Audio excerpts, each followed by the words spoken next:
नमस्कार दोस्तों, मैं सुमित तोंगड़ आज आपके लिए हिंदी भाषा के विकास की वीडियो लेकर आया हूँ। और इस वीडियो को करने के बाद आपका कोई भी क्वेश्चन हिंदी भाषा विकास से गलत होने वाला नहीं है। ये मैं पूर्ण दावे के साथ कह सकता हूँ। ठीक है, तो बिगर टाइम गवाए हम आज की वीडियो शुरू करते हैं। हिंदी भाषा का विकास। अब इसमें हमको समझना है कि हम कैसे वैदिक संस्कृति से होते होते आज की हम अपनी आधुनिक हिंदी पर आए हैं। तो वन बाय वन हम एक एक चीज़ को समझते हुए चलेंगे। देखो, हमारे पूर्वजों की एक भाषा थी। हमारे पूर्वजों की जो भाषा थी वो भाषा कहलाई हमारी क्या? आदिम भाषा। वो आदिम भाषा हमारी तीन भाषाओं में टूटी: आर्य भाषा, सामी भाषा और तुरानी भाषा। हमें बिल्कुल पॉइंट टू पॉइंट पढ़ना है। ठीक है, अब मैं आपको इसमें समझाने के लिए अनेक तरीके के उदाहरण दे लगूँ, वो देकर लगूँ। बिल्कुल पॉइंट टू पॉइंट समझते चलो बस आप। ठीक है, ज़्यादा कचरा इकट्ठा करना नहीं है। और मेरा उद्देश्य भी यही रहा है कि आपको एग्जाम के पॉइंट ऑफ व्यू से आपका कोई क्वेश्चन किसी भी एग्जाम में ना कटे, उसी के हिसाब से आपको पढ़ा रहा हूँ। देखो, सामी भाषा। सामी भाषा के अंतर्गत आपकी अरबी और हब्सी भाषा आती है। तुरानी भाषा के अंतर्गत आपकी चीनी, जापानी और द्राविड़ी आती है। तो आपको ध्यान रखना है कि जो द्राविड़ी भाषा है ये दक्षिण भारत की भाषा है। ये दक्षिण भारत की भाषा है और ये तुरानी भाषाओं के अंतर्गत आती है। क्लियर हो गई बात? अब इसके बाद हमको क्या पढ़ना है? हमको पढ़नी है आर्य। क्या हमें कौन सी पढ़नी है? आर्य भाषा। आर्य भाषा क्या होती है? जब ये आर्य थे, आर्य आपको पता है कि भारत में कौन आए? आर्य आए मध्य एशिया में। तो उनमें से कुछ इधर चले गए और कुछ इधर चले गए। तो जो इस साइड गए वो आपके अंग्रेजी, लैटिन, ग्रीक और यूनानी भाषा बोली। उन्होंने उनकी भाषा कौन सी कहलाई? अंग्रेजी, लैटिन, ग्रीक और यूनानी। जो पूर्वोत्तर की तरफ आए यानी पूर्व की तरफ आए, उन्होंने क्या काम किया? उन्होंने मीडी, मीडी यानी ये भाषा है फारसी की आपकी। और एक उन्होंने बोली भारत में आकर संस्कृति। कौन सी बोली? संस्कृति। अब हमें इन सब भाषाओं से मतलब नहीं है जो भी हमने अभी तक देखी। हमें मतलब है किससे? हमें है भारत की भाषा यानी संस्कृत से। अब उन्होंने भारत में आके संस्कृत बोलनी शुरू कर दी। तो उनकी जो संस्कृत भाषा कहलाई वो वैदिक संस्कृति कहलाई। क्या कहलाई? वैदिक संस्कृति। इसलिए 1500 ईसा पूर्व से 1000 ईसा पूर्व और 1000 ईसा पूर्व से 500 ईसा पूर्व तक का जो समय कहलाता है वो आपका प्राचीन कालीन आर्य भाषाओं का युग कहलाता है। अब समय के अनुसार क्या होता है कि जब यहाँ पे आर्य आए तो उन्होंने वैदिक संस्कृति अपनाई। अब वैदिक संस्कृति जटिल थी, हर किसी के समझ में नहीं आ रही थी। तो वहाँ के जो स्थानीय यानी वहाँ की जो लोकल भाषा थी, ऐसा तो नहीं है कि सीधे आर्य आए वहाँ पे पहले आर्य ही आए, वहाँ पे वहाँ के लोकल लोग भी रह रहे थे। तो जब होता क्या है कि जब दो दो अलग अलग भाषाओं से बोलने वाले एक स्थान पर रहेंगे तो क्या हो जाता है? भाषा का मैचअप हो जाता है। भाषा का मैचअप से क्या मतलब है कि भाषा का आपस में मिलान हो जाता है। तो वहाँ की जो लोकल भाषा है वो किस में मिल गई? वो वैदिक संस्कृति में मिल गई। जब कोई भाषा आपस में मिक्स हो जाएगी तो उसमें क्या हो जाएगा? उसमें त्रुटि आनी शुरू हो जाएगी। तो महर्षि पाणिनि ने, ध्यान रखना पेपर में कई बार पूछा भी गया है कि महर्षि पाणिनि ने अष्टाध्यायी की रचना की। किसकी की? अष्टाध्यायी की। ठीक है, उन्होंने क्या काम किया? उन्होंने वैदिक संस्कृति को बचाने के लिए एक व्याकरण का निर्माण किया। वो व्याकरण क्या कहलाया? वो व्याकरण आपका अष्टाध्यायी के नाम से प्रसिद्ध हुआ। तो महर्षि पाणिनि ने वैदिक संस्कृति को बचाने के लिए जिस व्याकरण का निर्माण किया वो क्या कहलाया? आपका अष्टाध्यायी के नाम से प्रसिद्ध हुआ। अब उसके बाद क्या होता है? आपको पता है कि समय के अनुसार क्या होता है? भाषा का परिवर्तन होता रहता है। तो जब 1000 ईसा पूर्व से 500 ईसा पूर्व आते आते आपकी ये जो वैदिक संस्कृति ये आपकी लौकिक संस्कृति में बदल गई। तो कई बार पूछा जाता है कि लौकिक संस्कृति से संबंधित कौन सा काल है? तो आपको जो रामायण वाला भाग है, आपका ये रामायण, महाभारत और कालिदास, ये वाला जो युग था ये आपका लौकिक संस्कृति वाला कहलाता है। क्लियर हो गई बात? तो सिंपल सी बात मैंने बताई कि आर्य आए भारत में। आर्य ने क्या काम किया? भारत में आके जिस भाषा बोली वो संस्कृत कहलाई। जो 1500 ईसा पूर्व से 1000 ईसा पूर्व और 1000 ईसा पूर्व से 500 ईसा पूर्व यानी 500 ईसा पूर्व से 500 ईस्वी पूर्व तक का जो समय हमारा कहलाया वो प्राचीन कालीन आर्य भाषा युग कहलाया। उन्होंने जो 1500 ईसा पूर्व से 1000 ईसा पूर्व बोली वो आपकी वैदिक संस्कृति कहलाई। वैदिक संस्कृति आपकी लौकिक संस्कृति में बदल गई, जिसके अंतर्गत रामायण, महाभारत और कालिदास वाला युग जो है ये आपका लौकिक संस्कृति के अंतर्गत आता है। अब क्या हुआ? ऐसा तो नहीं है ये भाषा भी टिकी रहने वाली है। अब धीरे धीरे ये भाषा भी कहती थी जटिल थी। अब इस भाषा को, जटिल भाषा को सुगम, सरल और सहज बनाने के लिए जिस भाषा का निर्माण हुआ वो भाषा आपकी क्या कहलाई? प्राकृतिक भाषा कहलाई। क्या कहलाई? प्राकृतिक भाषा। वहाँ के जो स्थानीय लोग थे, वहाँ के जो उन्होंने क्या कि भाई एक ऐसी भाषा का निर्माण किया जाए, यानी एक ऐसी भाषा को निर्मित किया जाए कि जो मतलब बोलने में कैसी हो, सरल हो, सहज हो, स्वाभाविक हो। यानी वो आपकी कैसी होनी चाहिए, वो सामूहिक भाषा जिसको मतलब सभी आसानी से समझ सके, तो वो भाषा आपकी क्या कहलाई, प्राकृतिक भाषा कहलाई। तो यानी प्राकृतिक भाषा कौन सी भाषा कहलाती है, ये आपकी सामूहिक भाषा कहलाती है। कई बार पूछ लेता है कि सामूहिक भाषा का रूप कौन सा है, तो सामूहिक भाषा का जो रूप है वो हमारा प्राकृतिक भाषा है। क्लियर हो गई बात। तो ये आपका जो 1000 ईसा पूर्व से 500 ईसा पूर्व के बाद का जो समय कहलाता है वो आपका मध्यकालीन भाषाएं वाला युग कहलाता है, यानी मध्यकालीन भाषाएं इसके अंतर्गत आती है। तो अब हम प्राकृतिक भाषा के बारे में समझते हैं। पहले आपने समझा वैदिक संस्कृति, फिर लौकिक संस्कृति, और उसके बाद आती है आपकी प्राकृतिक भाषा। तो प्रथम प्राकृतिक काल, अब ये क्या होता है, प्रथम प्राकृतिक काल वाला जो समय है वो 500 ईसा पूर्व से 100 ईस्वी वाला समय, वो जो कहलाया आपका, वो प्रथम प्राकृतिक काल वाला कहलाया।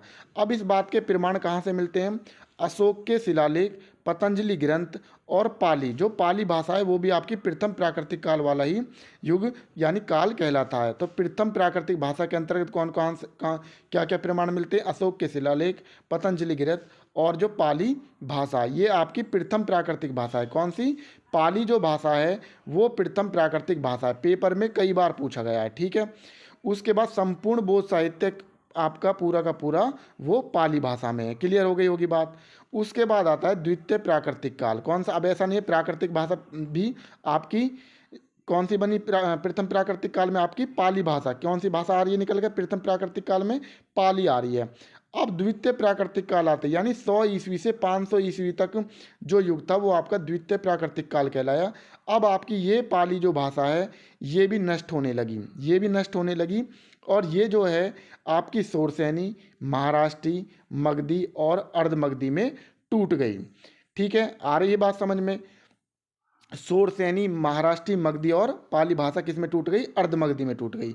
अर्धमगधी के बारे में आपको ध्यान रखना है कि महावीर स्वामी ने अपने जितने भी उपदेश दिए हैं वो सब अर्धमगधी भाषा में दिए हैं। क्लियर हो गई बात। दो युग समझ लिए हमने, पहले में प्राकृतिक भाषा और दूसरे में आपने क्या समझा, पाली भाषा किस में टूट गई, सोरसैनी, महाराष्ट्री, मगधी और अर्धमगधी में। अब आता है तृतीय काल, कौन सा, तृतीय काल 500 ईस्वी से 100 ईस्वी वाला, 500 ईस्वी से 100 ईस्वी वाला। अभी ठीक है, यानी और दूसरा कौन सा देखा आपने, 100 ईस्वी से 500 ईस्वी, और इससे पहले कौन सा देखा आपने, 500 ईस्वी पूर्व से 100 ईस्वी तक। क्लियर हो गई बात।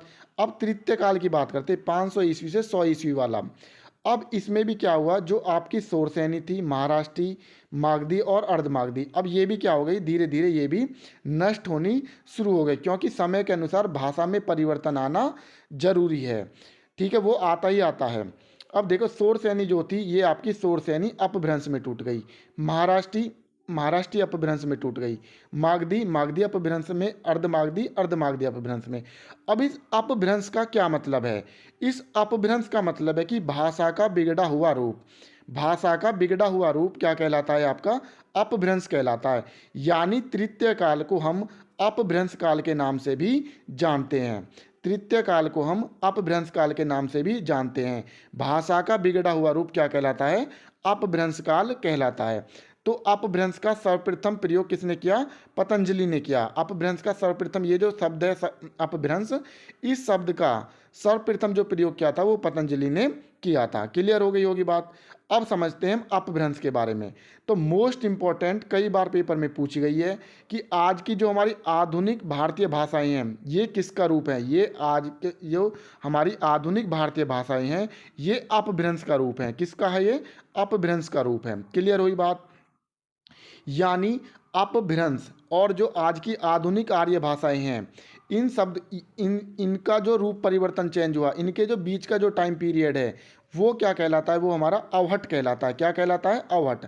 दोबारा समझो मैं क्या समझा, मैं कह रहा हूँ कि अपभ्रंश से लेकर आधुनिक भारतीय आर्य भाषा यानी जो आज की भाषा है इनके बीच का जो टाइम पीरियड है, अपभ्रंश से लेकर आधुनिक भारतीय भाषाओं के बीच का जो टाइम पीरियड है वो अवहट कहलाता है। अवहट का मतलब क्या है कि जो इसमें विलोपन हुआ, उद्गम हुआ, वो सब चीज़। ठीक है, इस शब्द का प्रयोग कौन से का, अवहट का, सर्वप्रथम विद्यापति की रचना कीर्तिलता में मिलता है। कई बार पेपर में रचना भी पूछी गई है, ये वाली विद्यापति की रचना कौन सी है, कीर्तिलता। तो अवहट का प्रयोग सर्वप्रथम कहाँ मिलता है आपका? इस शब्द का प्रयोग सबसे पहले आपको कहाँ पे मिलता है? विद्यापति की रचना कीर्तिलता में मिलता है। तो आपकी रचना भी यहाँ से क्लियर होते हुए चल रही है।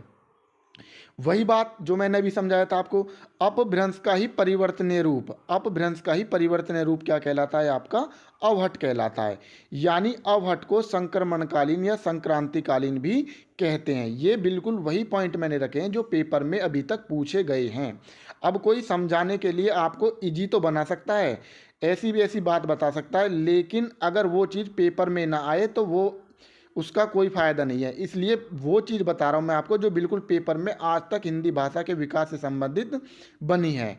ठीक है, अब नेक्स्ट समझो। अब आ जाओ आप कौन से पे? आधुनिक भारतीय आर्य भाषाओं के निर्माण से किससे हुआ है? अपभ्रंश से हुआ है। यानी आज की जो हम भाषाएं बोल रहे हैं उनका निर्माण किससे हुआ है? अपभ्रंश से हुआ है। अब समझो कैसे कैसे हुआ। यानी 10वीं सदी, ये जो आज 10वीं सदी की जो है ये आपकी आधुनिक भारतीय भाषाओं का निर्माण वाली सदी कहलाती है। अब समझो कैसे कैसे।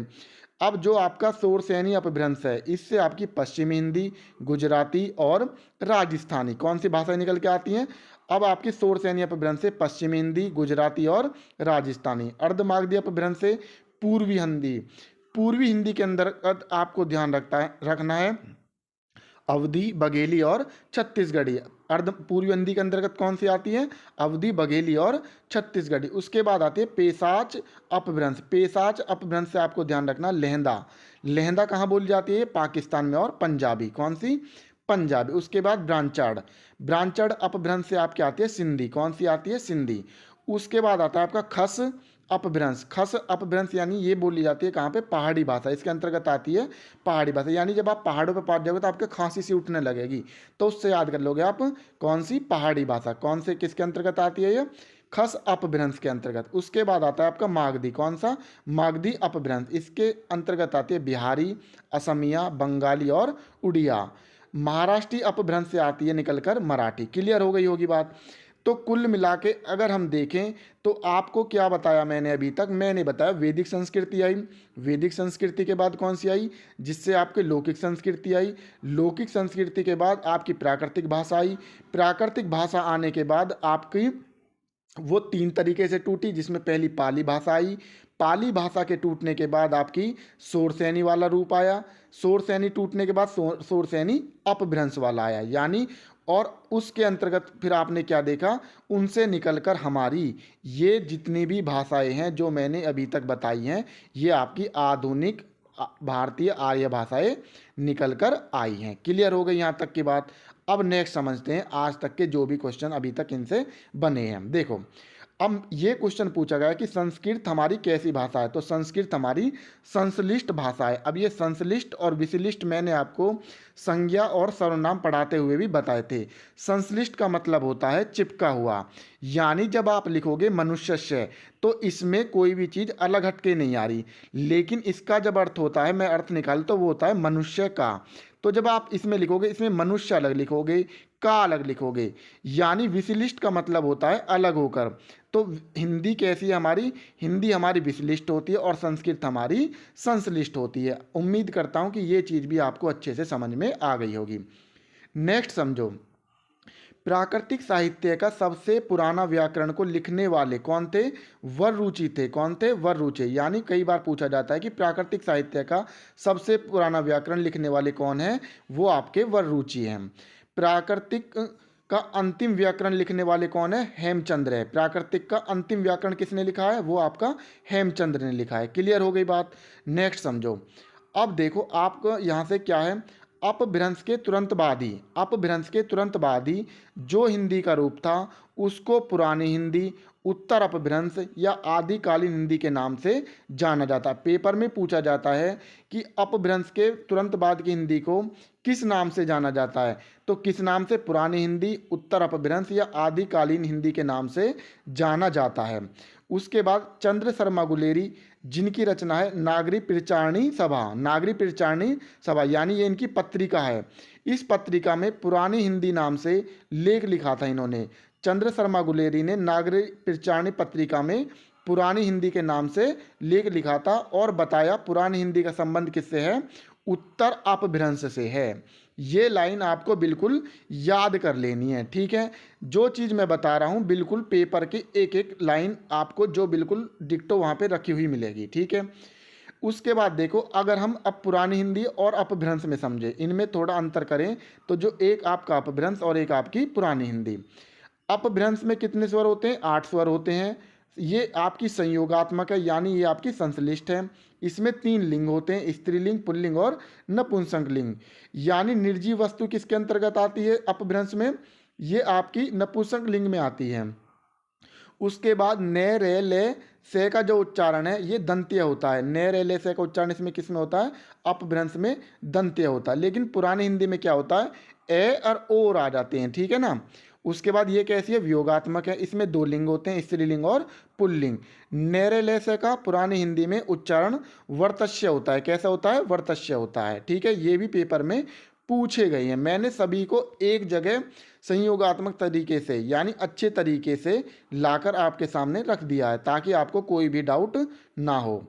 देखो, कुल कितने अपभ्रंश है? कुल 27 अपभ्रंश है। कितने अपभ्रंश है? कुल 27 अपभ्रंश है, ठीक है। आधुनिक हिंदी का संबंध मुख्यतः 5 उपभाषाओं से है। कितनी उपभाषाओं से है? 5 उपभाषा। अब ये आपकी 5 उपभाषाएं कौन कौन सी हैं, ये आपको ध्यान रखना। यहाँ से पेपर में क्वेश्चन पूछे जाते हैं। मैं आपको कोई भी बेफालतू की चीज़ नहीं पढ़ा रहा हूँ। आपकी पहली आती है पश्चिमी हिंदी, राजस्थानी हिंदी, बिहारी हिंदी, पूर्वी हिंदी और पहाड़ी हिंदी। पांचों उपभाषा समझ में आ गई। आपकी पहली पश्चिमी हिंदी, राजस्थानी, बिहारी, पूर्वी हिंदी और पहाड़ी हिंदी। क्लियर होगी? ठीक है। अब जॉर्ज ग्रियर्सन ने हिंदी को 5 उपभाषाओं में बांटा है। कितनी उपभाषाओं में बांटा है जॉर्ज ग्रियर्सन ने? 5 उपभाषाओं में और 17 बोलियों में। कितनी में? 17 बोलियों में बांटा है। अब हम एक एक करके समझते चलते हैं। देखो, ये जो राजस्थानी हिंदी है ये आपकी किसके अंतर्गत देखी थी आपने? शोरसेनी अपभ्रंश के। और इसके अंतर्गत जो बोलियां आती है, क्या आती है बोलियां? वो आपकी मेवाती, जयपुरी, ठुटानी और मालवी और मारवाड़ी आती है। कितनी आती है? मारवाड़ी। तो मैंने बताया 5 उपभाषा है, जिनमें से आप पहली कौन सी देख रहे हैं? राजस्थानी। उसके अंतर्गत आपने कितनी बोलियां देखी? 1 मेवाती, नंबर 2 जयपुरी, तीसरी ठुटाड़ी या क्या बोलते हैं जयपुरी को, या ठुटाड़ी बोलते हैं, तीसरी मालवी और चौथी मारवाड़ी। यानी अगर इनकी डायरेक्शन से संबंधित क्वेश्चन भी पूछ लेता कि ये राजस्थान के किस किस क्षेत्र में बोली जाती हैं, तो उत्तर में आपकी मेवाती बोली जाती है, दक्षिण में आपकी मालवी बोली जाती है, पूर्व में आपकी जयपुरी बोली जाती है, पश्चिम में आपकी मारवाड़ी। इनको याद करने का तरीका क्या है कि मेवा के माल मार रहा है। भाई माल किसके मार रहा है? मेवा के, है ना। मेवा खा के माल मार रहा है। और माल कहाँ मार रहा है? देखो, माल मार रहा है यानी मेवा और माल मार, है ना। मेवा के माल मार रहा है। कहाँ मार रहा है? जयपुर में जाएगा। इस तरीके से ये सब बहकाने वाली बात है। बाकी आप सीधा सीधा तरीके से याद कर लो, ठीक है। नेक्स्ट देखो, अब देखो पश्चिमी हिंदी। कौन सी? पश्चिमी हिंदी। पश्चिमी हिंदी के अंतर्गत कौन सी बोली आती है आपकी? बांगरू।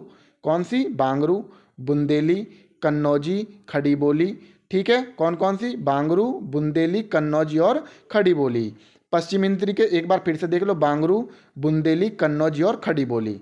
इसी के अंतर्गत आपको क्या देखना है? एक आपकी आती है कौन सी? ब्रज भाषा। कौन सी? ब्रज भाषा। याद करने का क्या तरीका? बाबूजी खड़े ब्रज में। ये आपको बस है तो कुछ नहीं, आपको सिंपल तरीके से याद कर लोगे तो ज़्यादा अच्छा। ट्रिक प्रिकन के चक्कर में कुछ नहीं होने वाला। फिर आपका वहाँ दिमाग लगाते डोलो बाबूजी फलाना खड़े है ये, तो उससे अच्छा है कि पश्चिमी, जैसा उसने उसकी आपने 4 कर ली। माल मारा, कहाँ मारा? माल, मेवा के माल मारे, कहाँ? जयपुर में। 4 भाषा वहाँ से होगी। ऐसी बांगरू, बुंदेली, कन्नौजी। बांगरू से बुंदेली याद हो जाएगी, कन्नौजी, खड़ी और ब्रज भाषा। ये पश्चिम हिंदी के अंतर्गत आप पढ़ लोगे। उसके बाद देखो, अब इसमें मोस्ट इंपॉर्टेंट देखते हैं। जो अधिकतर क्वेश्चन बनते हैं वो आपके खड़ी बोली से बनते हैं। एक बार इसमें मोस्ट इंपॉर्टेंट हम खड़ी बोली देखते हैं। देखो, खड़ी बोली के अन्य नाम क्या क्या? हिंदवी, दखनी, दक्षिणी, रेखता, हिंदुस्तानी और हिंदुस्तानी। इस नाम से खड़ी बोली के ये अन्य नाम हैं। खड़ी बोली का मूल नाम क्या था? खड़ी बोली का मूल नाम कौरवी था। खड़ी बोली कौन सी किस उपभाषा के अंतर्गत आती है? ये आपकी पश्चिम हिंदी के अंतर्गत आती है। क्लियर है? जॉर्ज ग्रियर्सन ने इसे वर्नाक्यूलर हिंदुस्तानी कहा है। वर्नाक्यूलर हिंदुस्तानी किसने कहा है इसको? जॉर्ज ग्रियर्सन ने कहा है। सुनीति कुमार चटर्जी ने इसे जनपदीय हिंदी कहा है। क्या कहा है? जनपदीय हिंदी कहा है। क्लियर हो गई होगी बात। अब समझो, मेरठ के आसपास वाली खड़ी बोली को मानक व आदर्श माना जाता है। तो ये पूछा जाता है कि किस खड़ी बोली को मानक व आदर्श माना जाता है? तो मेरठ के आसपास वाली खड़ी बोली को मानक व आदर्श माना जाता है।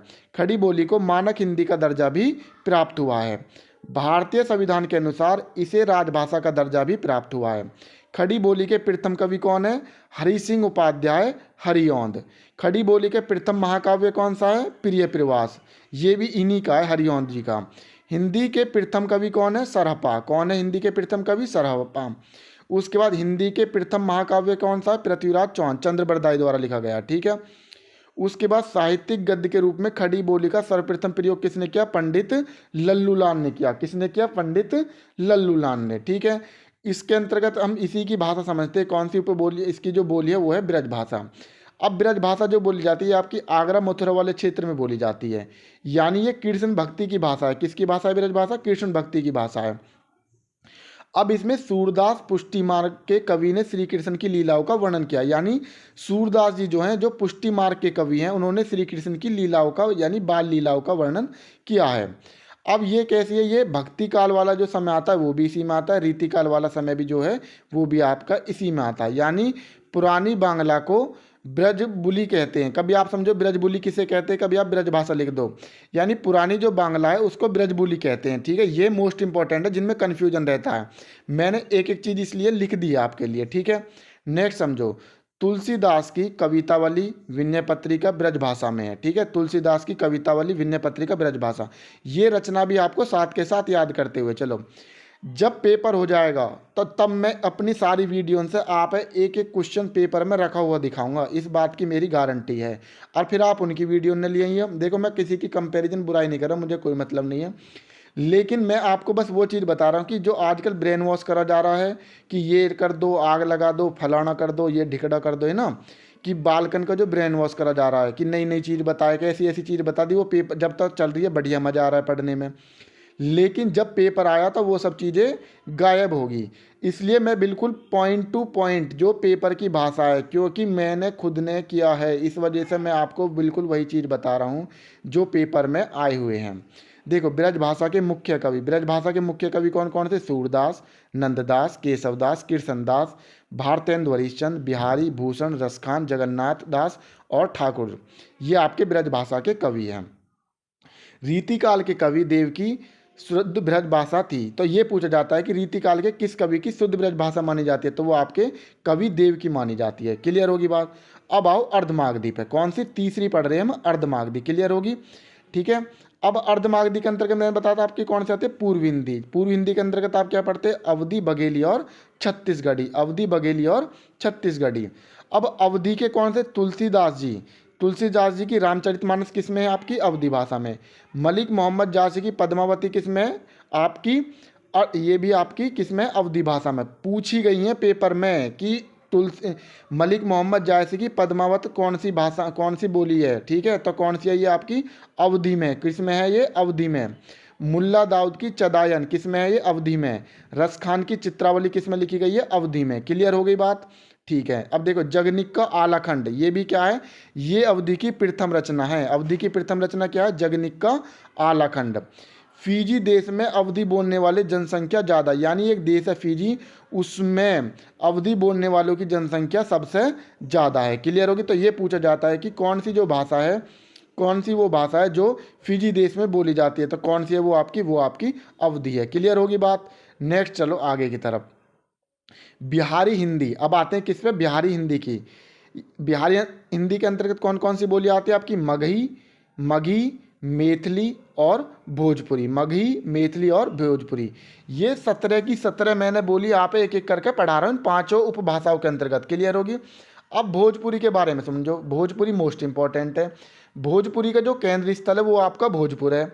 ऐसी बोली जिसमें सर्वाधिक फिल्में बनती हैं वो कौन सी आपकी? वो आपकी भोजपुरी है। कौन सी बोली है वो?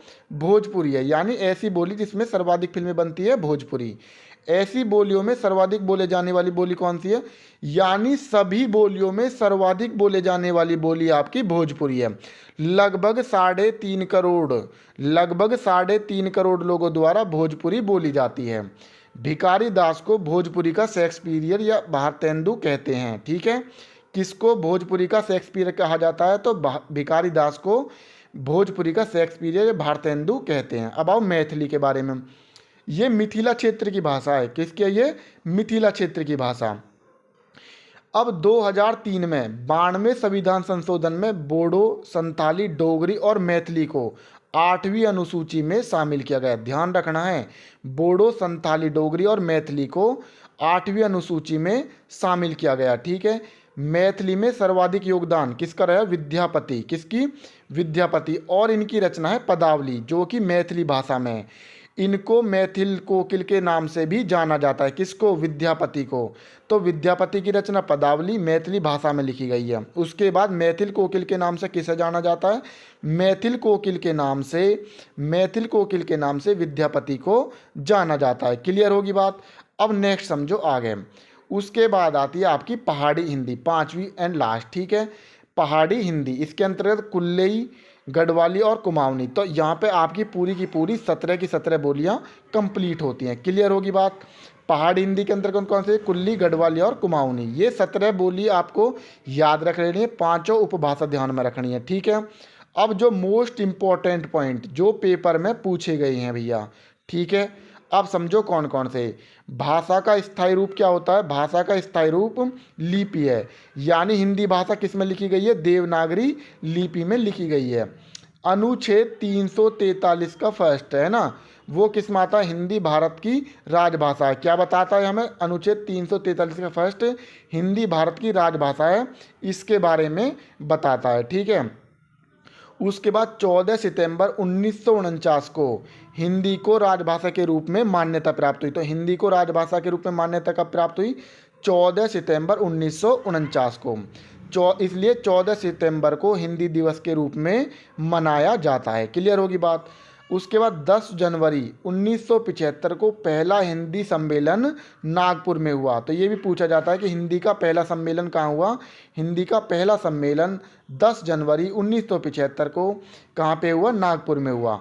इसलिए 10 जनवरी को विश्व हिंदी दिवस मनाया जाता है। क्या मनाया जाता है? विश्व हिंदी दिवस 10 जनवरी के रूप में मनाया जाता है। तो दो बात याद रखनी है, अगर हिंदी दिवस के रूप में बात करें तो 14 सितंबर, और अगर विश्व हिंदी दिवस की बात करें तो वो आपका 10 जनवरी। क्लियर होगी बात?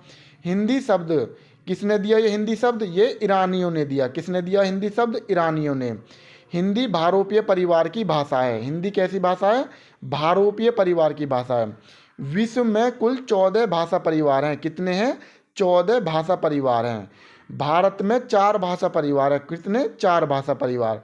कौन कौन से हैं देख लो। एक तो भारोपीय जो 75% हिस्सा आता है। ठीक है। उसके बाद द्रविड़ यानी 23%, आस्ट्रिक को 1.3% और चीनी तिब्बत को 0.7%। इसलिए बोला गया कि हिंदी भारोपीय परिवार की भाषा है। तो आपको ध्यान रखना हो कि जो द्रविड़ भाषा है ये भारोपीय परिवार की, ये किसके? भारोपीय के अंतर्गत नहीं आती है। क्लियर है? ध्यान रखनी है बात का भी सब उसमें लगा दो। भारत में 3 लिपियों में लेख लिखते हैं। भारत में कौन कौन सी 3 लिपियों में लेख लिखते हैं? कौन कौन सी? सिंधु, खरोष्टी और ब्राह्मी। कौन कौन सी? ब्राह्मी। खरोष्टी कैसी होती है? दाएं से बाएं लिखी जाती है। दाएं से बाएं लिखी जाती है। अशोक के शाहबाजगढ़ी, मनसेरा और खरोष्टी किस में है? ये खरोष्टी लिपि में लिखे गए हैं। क्लियर होगी? तब ब्राह्मी लिपि भारत में किसके अंतर्गत आते हैं? 3 लिपियों में लिखे गए, सिंधु, खरोष्टी और ब्राह्मी। ये चीज़ें आपको बिल्कुल अच्छे से ध्यान रखनी है। अब देवनागरी लिपि के बारे में सुनो, यहाँ से कई बार पेपर में क्वेश्चन बना हुआ है। ठीक है। देखो देवनागरी लिपि के बारे में सुनो। देवनागरी लिपि वैदिक आर्यों की लिपि, वैदिक आर्यों की लिपि ब्राह्मी लिपि थी। कौन सी लिपि थी? ब्राह्मी लिपि। Very very most important. ठीक है, ध्यान रखना है, पूछा गया पेपर में कई बार कि वैदिक आर्यों की लिपि कौन सी थी? तो आपकी ब्राह्मी लिपि थी। ठीक है। अब देखो ब्राह्मी लिपि उसके बाद क्या होता है? 2 भागों में बट गई। कौन सी? 2 भागों में बट गई। एक तो उत्तरी ब्राह्मी, ठीक है, और एक आपकी दक्षिणी ब्राह्मी, यानी जो दक्षिण भारत की। क्लियर होगी बात? अब वही बात मैं आपको बता रहा हूँ कि जो हमारी ब्राह्मी लिपि थी यानी वैदिक आर्यों की लिपि, वो आपकी उत्तरी ब्राह्मी और दक्षिणी ब्राह्मी 2 भागों में बट गई। अब उसके बाद कुछ समय बाद आपको पता है बदलाव होता है लिपियों में भी। क्या हुआ? बदलाव हुआ। तो ये आपकी फिर गुप्त लिपि में बदल गई। फिर उसके बाद ये हुआ कुटिल लिपि में। किस में बदली? फिर गुप्त लिपि किस में बदल गई? कुटिल लिपि में। और कुटिल लिपि आपकी 2 में, नागर में और शारदा में। अब जो नागर में बटी वो देवनागरी, राजस्थानी और गुजराती। तो पेपर में पूछा जाता है कि जो देवनागरी, राजस्थानी और गुजराती ये किस लिपि के अंतर्गत आते हैं? ये आपकी नागर लिपि के अंतर्गत आते हैं। और शारदा लिपि के अंतर्गत क्या देखते हो आप? गुरुमुखी, कश्मीरी, लहंदा और टंकार। कौन सी?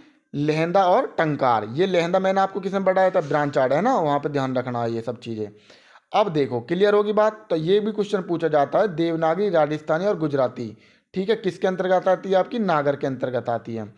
अब नेक्स्ट समझो, गुजरात के देवनगर में प्रचलित होने के कारण इस लिपि को देवनागरी लिपि कहा गया। तो देवनागरी का नाम देवनागरी कैसे पड़ा है? गुजरात के देवनगर में प्रचलित होने के कारण। गुजरात के नागर